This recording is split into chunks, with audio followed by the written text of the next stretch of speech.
الحمد لله نحمده ونستعينه ونستغفره ونؤمن به ونتوكل عليه ونعوذ بالله من شرور أنفسنا ومن سيئات أعمالنا من يهد الله فهو المهتدي ومن يضلل فلن تجد له وليا مرشدا فنشهد أن لا إله إلا الله وحده لا شريك له ونشهد أن سيدنا وسندنا ونبينا محمدا صلى الله عليه وسلم الذي أرسله الله بالحق بشيرا ونذيرا وداعيا إلى الله بإذنه وسراجا منيرا وقال الله تعالى في كلامه المجيد وفرقانه الحميد ما كان محمد أبا أحد من رجالكم ولكن رسول الله وخاتم النبيين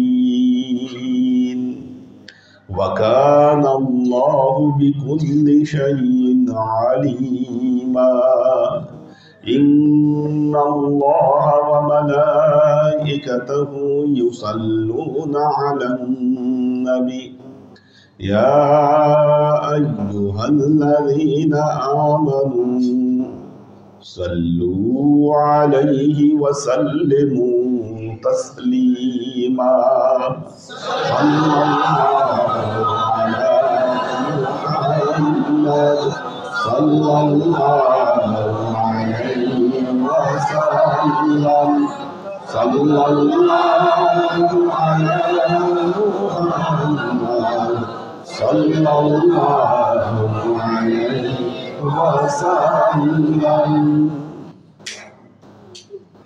আল্লাহ আশিক ও সালেকদের শবে বরাত নিয়ে আলোচনার আগে একটা ভিন্ন প্রসঙ্গ নিয়ে আলোচনা করতে হবে।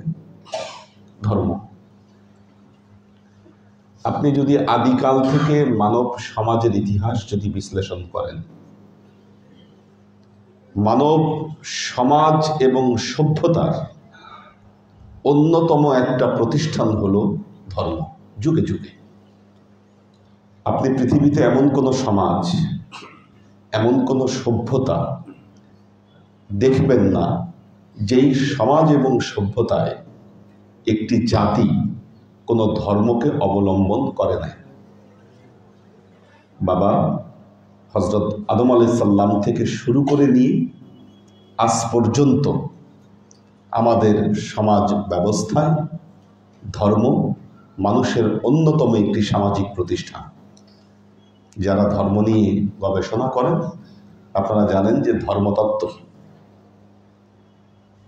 এটা একটা গুরুত্বপূর্ণ বিষয় বর্তমান সময়ে। যারা একটা দৃষ্টিকোণ থেকে ধর্মগুলোকে বিশ্লেষণ করে, আপনি যদি ধর্মগুলোকে বিশ্লেষণ করেন, এই ধর্মগুলোর মধ্যে দুই ধরনের প্রধান ধর্ম দেখতে পাই। একটি হচ্ছে মনোথিইস্টিক, একটি হলো পলিথিইস্টিক। একেশ্বরবাদী আর বহুশ্বরবাদী। আমাদের সমাজের মধ্যে এই জিনিসগুলো দেখা গিয়েছে। আমরা যারা মুসলমান তারা একেশ্বরবাদী, বর্তমান সময়ে ইহুদিরা একেশ্বরবাদী, সাবিয়ান্স যারা আছে তারা একেশ্বরবাদী, তারা একত্ববাদ থেকে বিচ্যুত হয়নি, ধরে রেখেছে তাদের। কিন্তু এর বাইরে আপনি যদি হিন্দু বলেন, খ্রিস্টানিজম বলেন, বুদ্ধিজম বলেন, ওনারা মনোথিস্টিক পলিসি থেকে তাদের বিচ্যুতি ঘটে তারা পলিথিস্টিক ধর্মের দিকে ধাবিত হয়েছে। প্রতিটা ধর্মের কয়েকটা বেসিক বিশ্বাস আছে। কথাগুলো বলছি খুব গুরুত্বপূর্ণ, কারণ এগুলো গবেষণালব্ধ বিষয়। বেশ কিছু প্রতিটা বিষয়ে কমন কয়েকটা জিনিস কমন আছে। এক হলো একজন স্রষ্টা, একজন ধর্ম প্রবর্তক যিনি আল্লাহর প্রতিনিধিত্ব করেন, প্রত্যেক ধর্মেই আছে। আপনি ধর্মগুলোকে দেখেন, ধর্মীয় কিতাব, বাণী, এটা ধর্মের অন্যতম একটি অংশ। সৎ কাজের জন্য পুরস্কার, অসৎ কাজের জন্য শাস্তি, পরকালে এ দুটোর যে কোনো একটির মুখোমুখি হওয়া, এটি প্রত্যেকটা ধর্মের বেসিক বিশ্বাসের অন্তর্ভুক্ত। সব ধর্মে এগুলো পাবেন। প্রত্যেকটা ধর্মে কিছু রিচুয়ালস আছে, কিছু রিচুয়ালস আছে। তারা কিছু রিচুয়ালস পালন করে যেগুলো ধর্মের অবলম্বন। শেষ জামানায় এসে, শেষ জামানা বলতে আজ থেকে আরো ১৫০০ বছরের আগের কথা বলছি, আমাদের শেষ নবী পয়গম্বর মুহাম্মদ মুস্তাফা সাল্লাল্লাহু আলাইহি ওয়াসাল্লাম যখন দুনিয়ায় আসলেন, এমন এক অভূতপূর্ব ধর্ম, এমন কিছু অভূতপূর্ব রিচুয়ালস তার উম্মতের জন্য রেখে গেলেন, যেটা পৃথিবীর ইতিহাসে ছিল অনন্য। আমি যে দৃষ্টিকোণ থেকে ধর্মকে বিশ্লেষণ করলাম, প্রত্যেক ধর্ম বিশ্লেষকগণ এ কথাই বলে গেছেন, উনি একজন অনন্য মানুষ, ওনার প্রচারিত যে ধর্ম ব্যবস্থা সেটিও অনন্য, সেটির সাথে পৃথিবীর কোনো কিছুর মিল নাই, এবং তার দেখিয়ে যাওয়া যে রিচুয়ালস, এটা ধর্মকে সুসংগবদ্ধ করেছে। পৃথিবীর মানুষ দলে দলে ইসলামের ছায়াতলে এসেছে এমনি না। রিচুয়ালস গুলো কি করছে? রিচুয়ালস গুলো মানুষের মনের আত্মতৃপ্তি এনে দেয়। আপনার ধর্ম যদি রিচুয়ালস শূন্য থাকে, তাহলে আপনি ধর্মীয় কাজকর্মে আপনি আত্মতৃপ্তি পাবেন না, সেটা শুষ্ক ধর্মে পরিণত হবে, শুষ্ক ধর্মে পরিণত হবে। আল্লাহর নবী দ্বীনে ইসলাম দিয়ে যাবার পর সারা পৃথিবীতে বারুদে আগুন ধরালে যেমন ছড়িয়ে পড়ে, আমাদের ইসলাম তেমন এই আগুনের মতো পারস্য বলেন, আফ্রিকা বলেন, ভারতবর্ষ বলেন, পৃথিবীর চতুর্দিকে এত দ্রুত স্প্রেড করেছে, পৃথিবীতে অন্য কোনো মতবাদ এত দ্রুত পৃথিবীতে স্প্রেড করতে পারেনি। এটা কিন্তু খুব গুরুত্বপূর্ণ মেসেজ, মনে রাখবেন।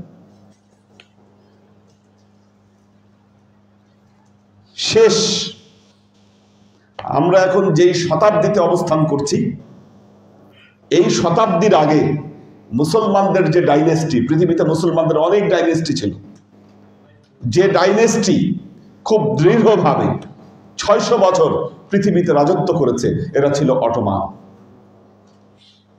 অটোমান সাম্রাজ্য। অটোমানদের দাপটে আজকের আমেরিকা বলেন, ইউরোপ বলেন, ব্রিটিশ বলেন, এদের নাম শুনলেই এদের পা ঠকঠক করে কাঁপত অটোমানদের নাম শুনলে। কিন্তু দুঃখের বিষয়, আজকে আমরা মুসলমানরা মুসলমানদের এই ঐতিহ্যকে আমরা হারিয়ে ফেলেছি। আর যখনই আমরা ঐতিহ্যকে হারিয়ে ফেলেছি, আমাদের মধ্যে আমাদের যে এই রিচুয়ালস, আমাদের যে এই কালচারাল ফ্যাক্টগুলো, এগুলোকে নষ্ট করে দেওয়ার সর্বোচ্চ চেষ্টা করা হচ্ছে। এই জন্য দেখবেন মুসলমানদেরকে সুসংগবদ্ধ এবাদতে, কি সুসংগবদ্ধ এবাদতে তাদেরকে বাধা দেওয়া হচ্ছে। আমাদের এমন কিছু ইসলামিক স্কলার্স তৈরি হয়েছে, আমরা বলতেছি আমাদের ভাষায় এরা ইসলামিক স্কলার্স, অথচ কোরআন হাদিসের প্রকৃত জ্ঞান এদের মধ্যে নাই। এরা কোরআন হাদিসের কোনো ধারও ধারে না। এরা এদের নিজস্ব কিছু মতবাদ তারা তৈরি করেছে, যেই মতবাদ পৃথিবীর সর্বত্র এরা প্রচার করবার চেষ্টা করছে। এবং বিগত 20-30 বছর ধরে এদের দৌরাত্ম্য পৃথিবীতে বৃদ্ধি পেয়েছে। আপনারা দেখবেন জায়গায় জায়গায় গিয়ে এরা ফতোয়াবাজি করছে, তোমরা এই 1000 বছর ধরে যে ইবাদত বন্দেগী করেছো এগুলো একটাও ঠিক নাই, এগুলো বেদাত, তোমাদের বাবা মা পূর্বপুরুষ যা করছে এরা সব ভুল করছে।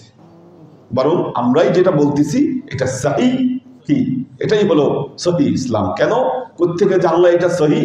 আমি মদিনা থেকে পড়ে আসছি, আমি আজহার থেকে পড়ে আসি, আমি জানি কোনটা সহিহ কোনটা গালাত। আর আপনি বাংলাদেশের সহজ সরল একজন মুসলমান যখন মদিনার ওসিলা দিল, রেফারেন্স দিল, আর যখন আজহারের রেফারেন্স দিল আপনি বলে গেলেন মুহূর্তে, মনে করলেন যে সর্বনাশ। কিন্তু এই মদিনা, উনি কত খ্রিস্টাব্দের মদিনার গোলাম, কি উনি কত খ্রিস্টাব্দের মদিনার গোলাম, উনি কি আসলেই মদিনা ওয়ালার গোলাম? মোহাম্মদ মুস্তাফা সাল্লাল্লাহু আলাইহি ওয়াসাল্লামের সময়কার মদিনার গোলাম, না আব্দুল ওয়াহাব নজদির তৈরি করা মদিনার গোলাম? আমরা এটা খতিয়ে দেখিনি, দেখতে পারিও নি, কারণ আমাদের সাথে ইতিহাসের সংযোগ, আমরা ইতিহাস বুঝি না। আল্লাহর আশিক ও সালেক বৃন্দ,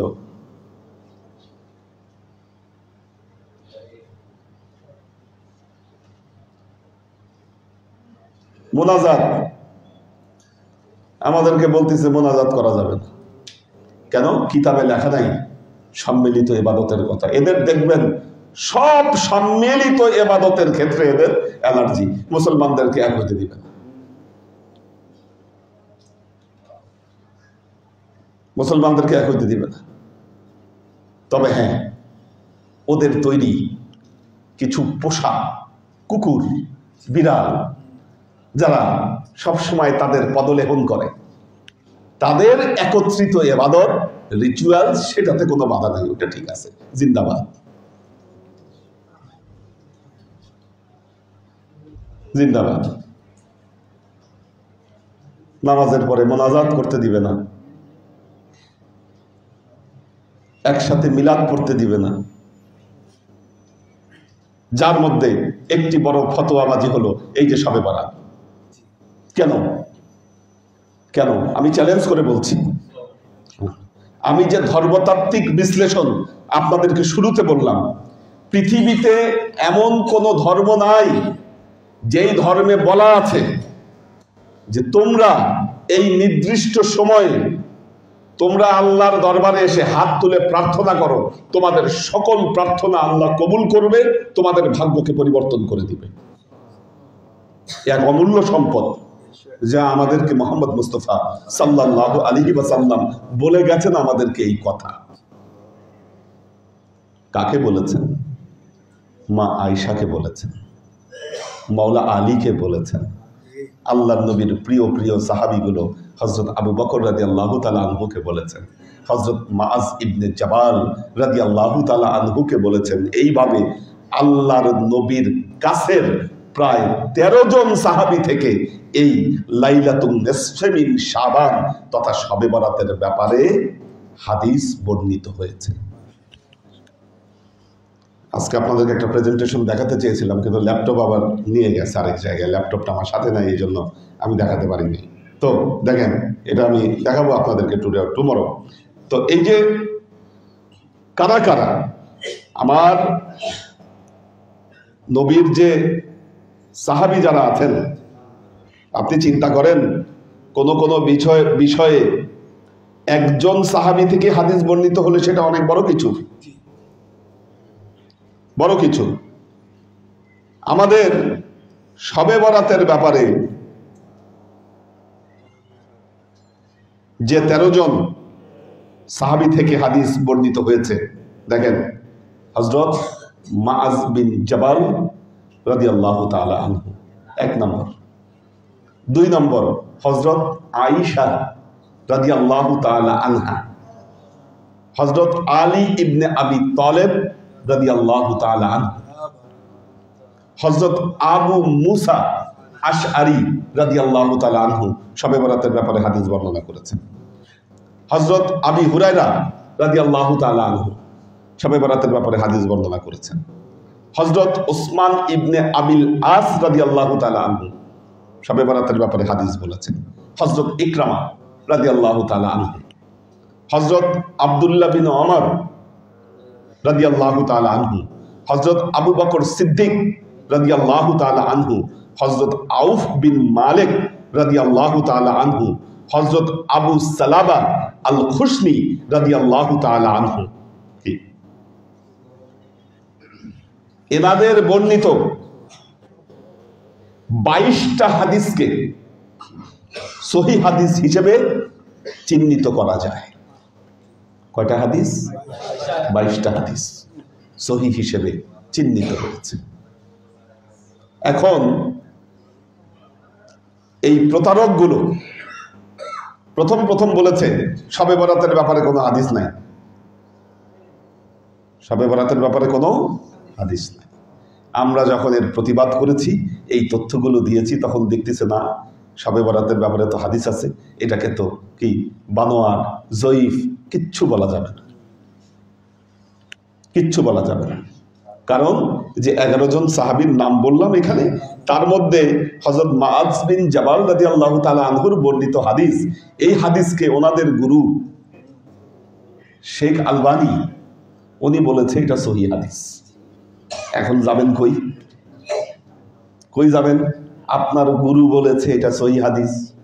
হাদিসের ভাষ্য হলো ইয়াত্তালিউল্লাহু ফি লাইলাতিন নিসফি মিন শাবান ইলা সামাঈদ দুনিয়া ফায়াগফিরু জামিআল মাখলুক ইল্লাল মুশরিক ওয়াল মাশাহিন। আল্লাহ তাআলা শবে বরাতের রাতে প্রথম আসমানে নেমে আসে, পুরো মাখলুকাতকে ক্ষমা করে দেয়, 2 প্রকার ব্যক্তি ছাড়া, যে মুশরিক আর যে ভেতরে হিংসা পোষণ করে, এই 2 প্রকার ব্যক্তি ছাড়া সবাইকে মাফ করে দেয়। এই হাদিসকে শেখ আলবানী বলছেন এটা সহিহ হাদিস। এখন তো যাওয়ার কোনো উপায় নাই, এখন বলতেছে হ্যাঁ লাইলাতুন নিসফি মিন শাবান তো আছে, কিন্তু এই রাতে মসজিদে গিয়ে ইবাদত করা যাবে না। এটা কি জুতা পিটা করা উচিত না কি করা উচিত? আপনারা রায় দেন। যেই রাতে আল্লাহ পুরো বিশ্ব মাখলুকাতকে ক্ষমা করে দেন, পুরো বিশ্ব মাখলুকাতকে আল্লাহ ক্ষমা করে দেন, বলতেছে এই রাত আছে কিন্তু মসজিদে গিয়ে ইবাদত করা যাবে না। কেন মসজিদে গিয়ে ইবাদত করা যাবে না? তার কারণ হলো হাদিসে নাকি লেখা নাই কোথাও যে মসজিদে সাহাবীরা এই রাতে ইবাদত বন্দিগি করেছে, লেখা নাই বিধায় করা যাবে না। দেখেন একটা জিনিস, সংকীর্ণ চিন্তা, সংকীর্ণ মনোভাব আমাদেরকে ধ্বংস করে ফেলেছে, ধ্বংস করে ফেলেছে। আল হালালু বাইয়িন আল হারামু বাইয়িন, শরীয়তের থিওরি, কমন থিওরি এটা। হালালগুলো স্পষ্ট, হারামগুলো স্পষ্ট। যা হালাল স্পষ্ট বলা আছে, যা হারাম স্পষ্ট নিষেধ করা আছে। এখন বহু জিনিস মুসলমানদের ভেতর থেকে বাদ দিতে গেলে হালালকে হারাম বানাইতে হবে, নইলে তো বাদ দেওয়া যাবে না। কি? নয়তো বাদ দেওয়া যাবে না। এই হালালকে হারাম বানানোর সময় বর্তমানে এই সালাফি গোষ্ঠী একটা শব্দ ব্যবহার করেছে, এটার নাম হলো বেদাত। কি? এটার নাম বেদাত। এটা একটা বিষ। এই বিষ আবিষ্কার করে যেই কাজটা করছে, হালাল গুলারে সব হারাম বানানো শুরু করছে। কেন? মুসলমানদের জীবন যেন, ইবাদত যেন রিচুয়াল শূন্য করতে পারে, এটাকে শুষ্ক বানিয়ে দিতে পারে, এর মধ্যে যেন কোনো রসকস না থাকে, এই জন্য হালালগুলোকে সব হারাম বানানো শুরু করছে। আরে বাবা, নিষেধ থাকলে কিতাবে স্পষ্ট লেখা থাকবে এটা নিষেধ। দেখান কি? নামাজের পর যদি সম্মিলিত ইবাদত যদি নিষিদ্ধ হয়, তাহলে স্পষ্ট লেখা থাকবে, আল্লাহর নবী বলে যেতেন নামাজের পর খবরদার তোমরা ইবাদত করবা না, মোনাজাত করবা না। কি বলে নাই তো? তাহলে আপনি নিষেধ করতেছেন কেন? ওই যুক্তি কিতাবে কিন্তু লেখা নাই। ওই যে একটা কৌতুক বলছিলাম, হুজুরে বলছে গরু চুরি করলে হাত কেটে দিতে হবে। এখন হুজুরের ভাই করছে চুরি, আসছে হুজুরের কাছে ফয়সালা দিতে, হুজুর আপনি ফয়সালা দিছেন চুরি করলে হাত কাটতে হবে, এখন আপনার ভাই তো চুরি করছে, এখন কি অবস্থা, এখন কি করবেন আপনি, ফয়সালা কি? তো বলছে আচ্ছা ঠিক আছে, কি বারে চুরি করছে? বৃহস্পতিবারে। কি রঙের গরু চুরি করছে? কালো রঙের গরু। তো আচ্ছা ঠিক আছে, কালকে আসো, ফয়সালা দিব তোমাদের। এরপর গেছে, তখন হুজুরে ফতোয়া দিছে বারে বিশ্ব কালা গাই, তার উপরে হুজুরের ভাই, এই বিষয়ে কিতাবে কোনো ফয়সালা নাই। কারণ কোন ফতোয়ার কিতাবে তো লেখা নাই বৃহস্পতিবারে হুজুরের ভাই যদি কালো গরু চুরি করে তাহলে আর মাসালা কি হবে। বলতেছে কিতাবে লেখা নাই, কাজে এই ব্যাপারে কোনো ফয়সালা নাই। বাটপাড়িটা এই জায়গায়, কি এই বাটপাড়ি করে কি করতেছে? হালাল গুলোকে হারাম বানায় ফেলা হচ্ছে। এখন বলতেছে কি, এমন কোনো তথ্য লেখা নাই যে মসজিদে গিয়ে এই রাতে ইবাদত বন্দেগী করতে হবে। এখন মসজিদে গিয়ে যে ইবাদত বন্দেগী করা যাবে এই রেফারেন্স আছে আমার কাছে। মজার ব্যাপার হলো এই রাতে যে মসজিদে গিয়েই ইবাদত বন্দেগী করতে হবে এই ব্যাপারে তথ্য রয়েছে। তথ্যটা হলো, বলছি দাঁড়ান বের করে বলছি, এখানে আমি এই জায়গায় তথ্যটা নিয়ে আসছি আপনাদেরকে। আচ্ছা,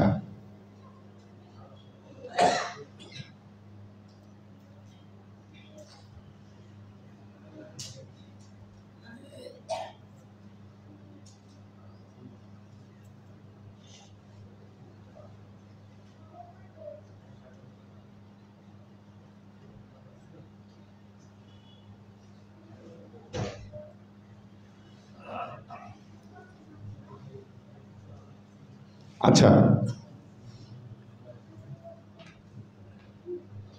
আচ্ছা তার আগে আচ্ছা ইয়াটা হলো, দেখেন ইমাম আবু আব্দুল্লাহিল ফাকিহি, ইমাম আবু আব্দুল্লাহিল ফাকিহি উনি 227 হিজরিতে, 227 হিজরি। আচ্ছা দেখেন, আল্লাহর নবীর সময় তো কোনো হাদিস গ্রন্থ সংকলিত হয়নি। গ্রন্থগুলো সংকলন করা শুরু হয়েছে আল্লাহর নবীর ইন্তেকালের প্রায় 150 বছর পর থেকে সংকলন শুরু হয়েছে। এই জন্য যারা শরীয়তের প্রবর্তক গবেষক তারা বলেছেন 300 হিজরি পর্যন্ত যে রেফারেন্সগুলো, এগুলোকে আমরা সহি হিসেবে নিব, 300 হিজরির বাহিরে যেগুলো সেগুলোকে আমরা সহি হিসাবে নিব না। যেমন ধরেন একটা হাদিস 300 হিজরির মধ্যে কেউ বলে নাই কোনো বর্ণনাকারী, 500 হিজরিতে এসে বলতেছে ক্বালা রাসূলুল্লাহ সাল্লাল্লাহু আলাইহি ওয়াসাল্লাম, আল্লাহর নবী এই কথা বলেছেন। ধরেন এখন যারা খুব কঠোর শরীয়ত অবলম্বন করেন তাদের বক্তব্য হচ্ছে আমরা এই হাদিস গ্রহণ করব না, যেহেতু এটা 300 হিজরির বাইরে। ইমাম ফাকিহি যে বই লিখেছেন এই বইয়ের নাম হলো আখবারুল মক্কা। আখবারুল মক্কা, এটা আজকে আর দেখানোর সময় নেই, আরেকদিন দেখাবো। বইয়ের নাম হলো আখবারে মক্কা, লেখা হয়েছে 227 হিজরিতে, 300 হিজরির ভেতরে। আখবারে মক্কার মধ্যে লিখতেছে কি, আচ্ছা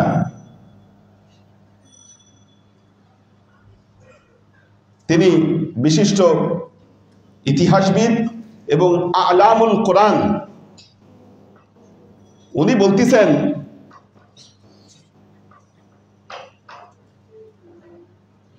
কানু আহলে মক্কা,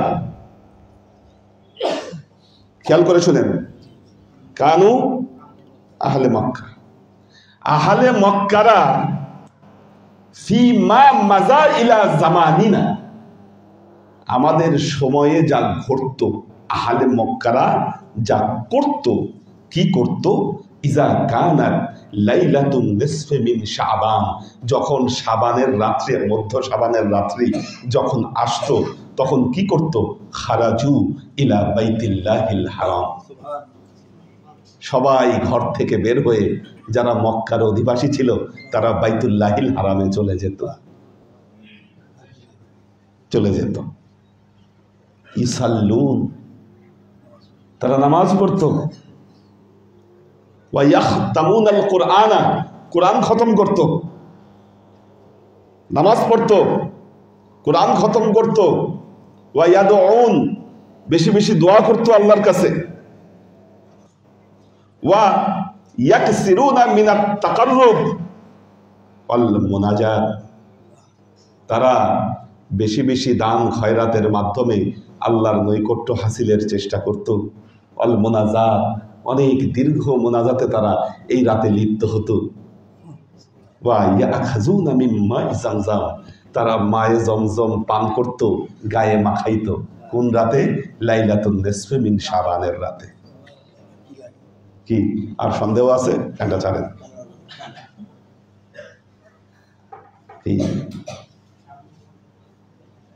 আকাশ থেকে উঠে আসছে লাইলাতুন নিসফি মিন শাবান।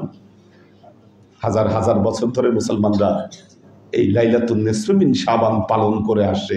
আজকে আপনি এই জামানায় ফতোয়াবাজি শুরু করছেন লাইলাতুন নিসফি মিন শাবান নিয়ে। আল্লাহর আশিক ও সালেক বৃন্দ, আপনার জীবন দুর্ভাগ্যে আপনি ফেলবেন না আপনি সৌভাগ্য আল্লাহর কাছ থেকে নিয়ে আসবেন, এটা আপনার ব্যাপার। যদি আপনি দুর্ভাগা হতে চান এই রাতকে প্রত্যাখ্যান করেন, আর সত্যি যদি আপনি আপনার ভাগ্য ফেরাতে চান, আপনি যদি সৌভাগ্যের অধিকারী হতে পারেন চান, যদি আপনি এই রাতে আল্লাহর ইবাদত বন্দেগীতে লিপ্ত হন, কি আল্লাহর আশিক ও সালেক বৃন্দ,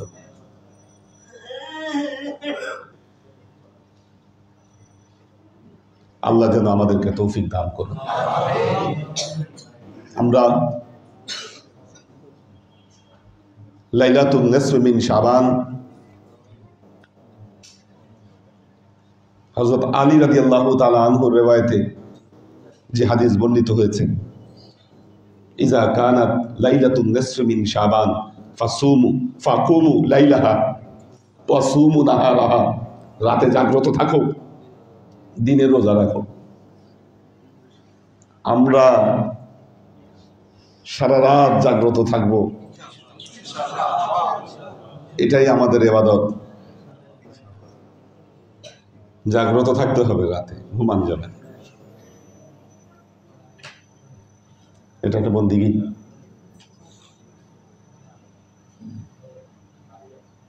এই হাদিসকে বলতেছে জয়ীফ হাদিস। জয়ীফ কেন জানেন? এই হাদিসের যিনি রাবি বলেছে তো হযরত আলী রাদিয়াল্লাহু তাআলা আনহু, কিন্তু ইবনে মাজা এবং নাসাই এই দুটো কিতাবে এই হাদিসটা সন্নিবেশিত করা হয়েছে। দুটো কিতাব কি এখন বলতিছে ইসনাদুহু যায়িফুন লিযফি ইবনে সাবরা।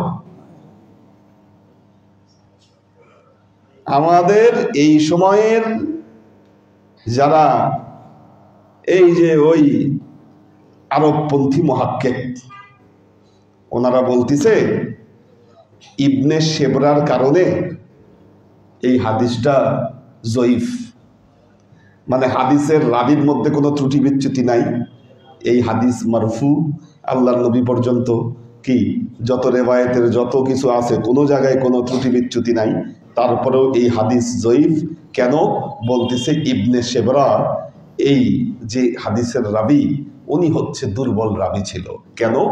উনি নাকি কথা ভুলে যাইত, বুঝছেন?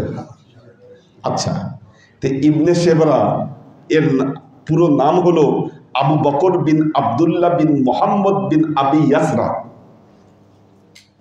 কি ওনার পুরো লাইফ স্কেচ আমি বের করেছি। ফাঁকিবাজি কি ভণ্ডামি সুযোগ নাই।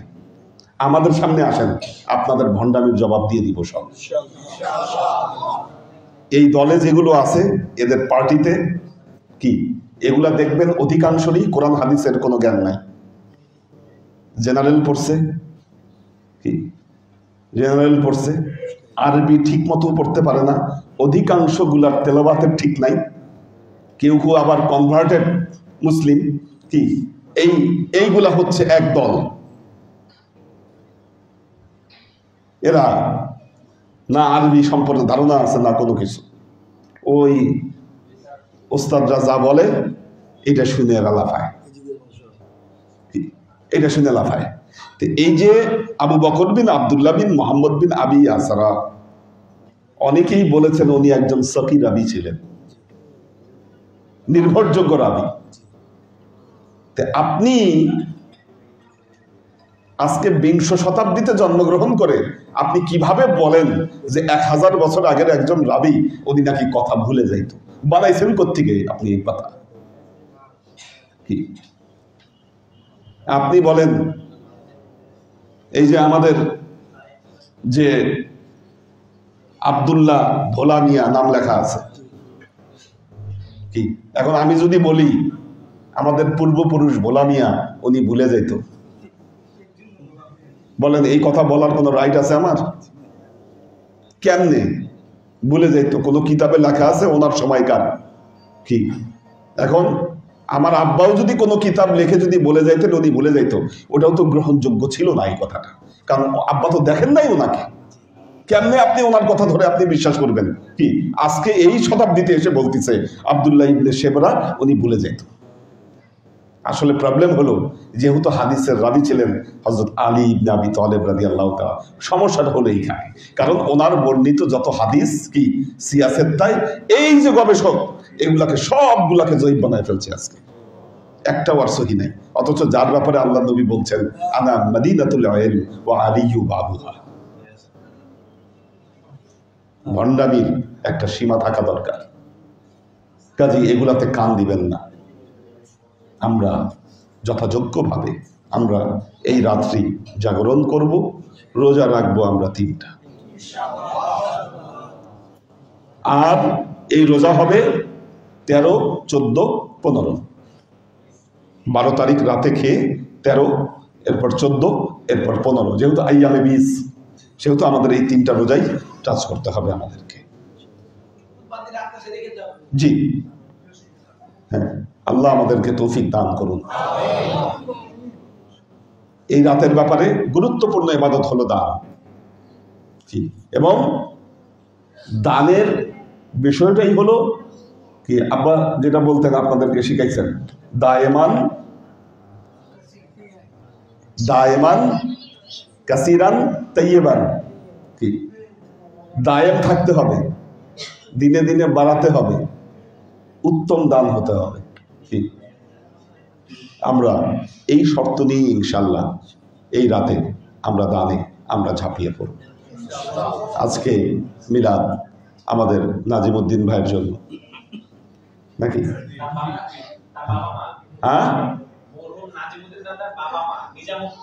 আচ্ছা আচ্ছা, ওনার বাবা মা তো নাজিমউদ্দিন ভাই নাই আজকে আমাদের মধ্যে, কিন্তু আমাদের নাজিমউদ্দিন ভাইয়ের যে ওয়াইফ যিনি আছেন উনি ওনার সমস্ত খেদমত সবকিছু উনি জারি রাখছেন আজ পর্যন্ত।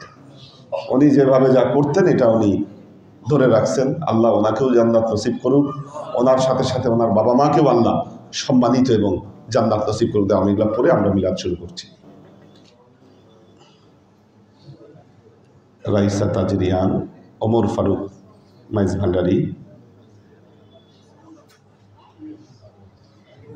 আসসালামু আলাইকুম ওয়া রাহমাতুল্লাহ। একজন বলেছেন হুজুর আমি একজনকে সালাম দিলাম, কিন্তু সে সালামের জবাব না দিয়ে আমাকে উল্টো বলল আমাকে সালাম দিবেন না, যদি দেন তাহলে বলবেন জয় গুরু। আমি তাকে তার কথা মতো জয় গুরুই বলবো, জানার বাসনা জানায়। এটা নতুন এক নাসাল তৈরি হয়েছে। সম্রাট আকবর সে আইন করছিল সালামের বদলে আল্লাহু আকবার বলতে। এটা জানেন কিনা? দেনে এলাহির সালাম ছিল এটা। দিনে এলাহির সালাম ছিল এটা, আল্লাহু আকবার। সালাম দিবে না কেউ, একজন একজনকে দেখে আল্লাহু আকবার বলবে। হ্যাঁ, তো এই সমস্ত জিনিস যেটা খেলাফে সুন্নাহ, কি আল্লাহর নবী বলেছেন, তুফশুস সালাম তুতআইমুত তুআম ওয়া সাল্লু অন্নাসু ফিল মানাম। বলতেছে তিনটা কাজ করো, সালামের প্রচলন বৃদ্ধি করো, মানুষকে খাওয়াও, রাতে বেলায় যখন সবাই ঘুমায় থাকে তখন তাহাজ্জুদের নামাজ পড়ো, আর বিনা হিসাবে জান্নাতে ঢুকে যাও। আল্লাহর নবীর কথা। কি কাজী তুফশুস সালাম, সালামের প্রচলন কি, এবং সালামের ব্যাপারে তো কোরআন শরীফেই বলা আছে। সালামের ব্যাপারে সূরা নূরে বিশেষভাবে বলা আছে সালামের ব্যাপারে। কি কাজেই আপনি, সালাম হলো আমাদের অভিবাদন পদ্ধতি, আমরা সালাম দিব, এবং এই সমস্ত কথাবার্তা এগুলা থেকে দূরে থাকবেন। এটা আমিও দেখছি কিছু আছে, কি কমে সালাম দেয় না বলে জয় গুরু। আমি নাম বললাম না কারা, আমি জানি সবকিছু। না না না, ওরা না, একটা গ্রুপ আছে, এটা ভিন্ন গ্রুপ, এটা ভিন্ন গ্রুপ। ওরা তো আছেই, বাউলরা তো আছেই, ওরা ওগুলো কিছুই বলে না, ঠিক আছে। কিন্তু আরেকটা গ্রুপ আছে, তারা হচ্ছে এই লাইনের খুব। কুলসুম আক্তার, নাদিয়া সুলতানা শিলা, কোরবান আলী মালয়েশিয়া থেকে, মুস্তাহিদ নূর মাহিন, নুরুল ইসলাম, আব্দুর রহিম হিমেল, শামীম আরা,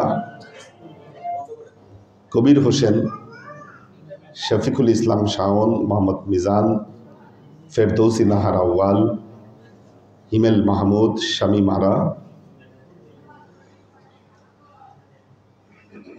এজামান শাহ, তাহমিনা ইয়াসমিন, মুর্শিদ আলম, এইচ.কে কনক, স্নিগ্ধা রাহি, শোয়েব খান, মোহাম্মদ মারুফুর রহমান, এইচ.এম মিল্টন, মোহাম্মদ ফরিদ, জারিনা হাবিবা রাসি, আব্দুল সালাম আজাদ, সৈয়দ আমরিন শরীফ, সুলতান আইরিন, পাখির ভেস, জামাল হোসেন, সুলতান মামুন, সুরভি আক্তার নিপা।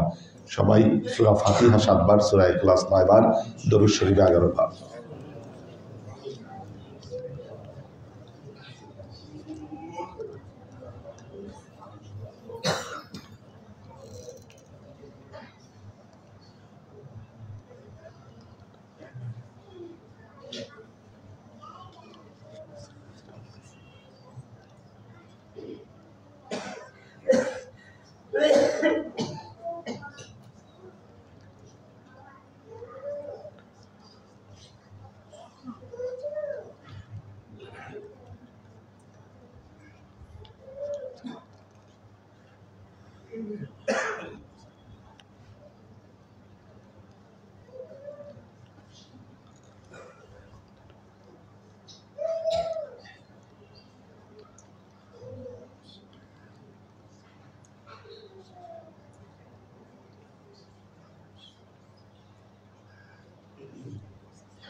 আসুন আমরা রাসূল পাক সাল্লাল্লাহু আলাইহি ওয়াসাল্লামের শানে দরুদ ও সালাম প্রেরণের মাধ্যমে আমাদের হৃদয়ের আরজিগুলোকে আল্লাহর দরবারে পেশ করি।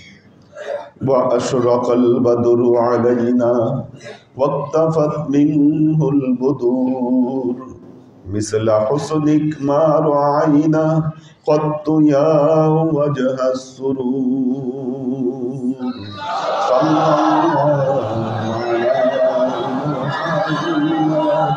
সাল্লাল্লাহু আলাইহি ওয়াসাল্লাম, সাল্লাল্লাহু আলা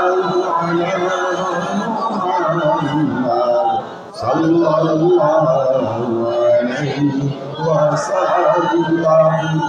يا حبيبي يا محمد يا عروس الخافقين يا مؤيد يا ممجد يا إمام القبلتين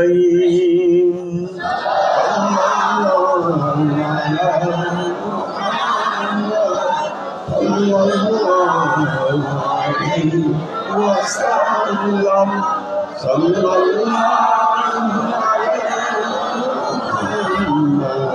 صلى الله عليه وسلم ما رأينا عيسى حنات بالسور إلا إليه والغمام هلك ظلت والملا صلوا عليه الله على محمد صلى الله عليه وسلم صلى الله على محمد صلى الله عليه وسلم سيدي يا رسول الله سلم عليك يا حبيب الله اللهم صل سيدنا وعلى آل سيدنا محمد اللهم صل على سيدنا مولانا محمد وعلى آل سيدنا مولانا محمد بلغ العلا بكماله كشف الدجى بجماله حسنت جميع خصاله صلوا عليه وآله سلموا يا قوم بل صلوا على صدر الأمين مصطفى ما جاء إلا رحمة للعالمين اللهم آمين اللهم صل على محمد وعلى آل محمد كما صليت على إبراهيم وعلى آل إبراهيم إنك حميد مجيد اللهم بارك على محمد وعلى آل محمد كما باركت على إبراهيم وعلى آل إبراهيم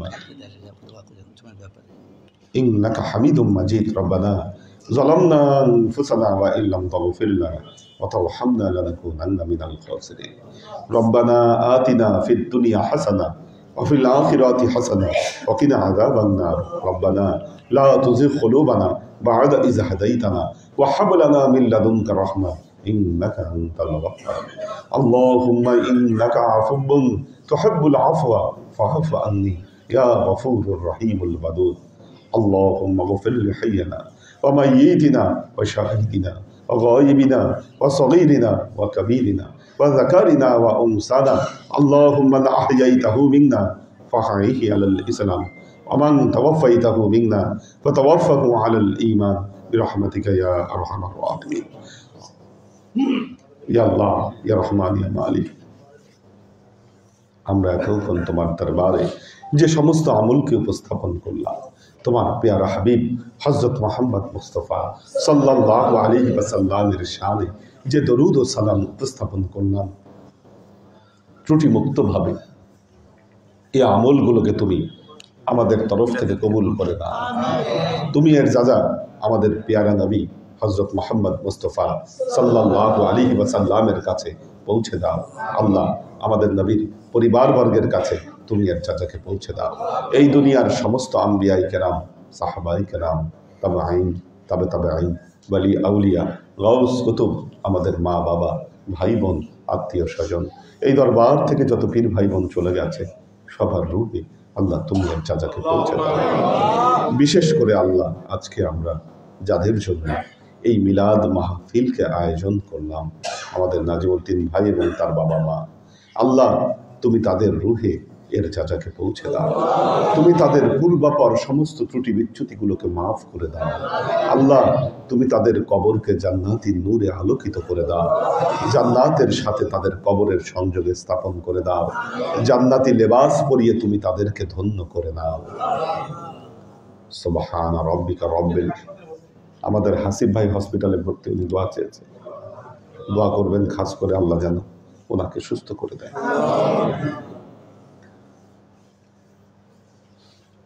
اللهم اجعلنا من الذين لا خوف عليهم ولا هم يحزنون سبحان ربك رب العزة عما يصفون سلام على المرسلين والحمد لله رب العالمين واجعل آخر كلمتنا عند الموت لا إله إلا الله محمد رسول الله صلى الله عليه وسلم.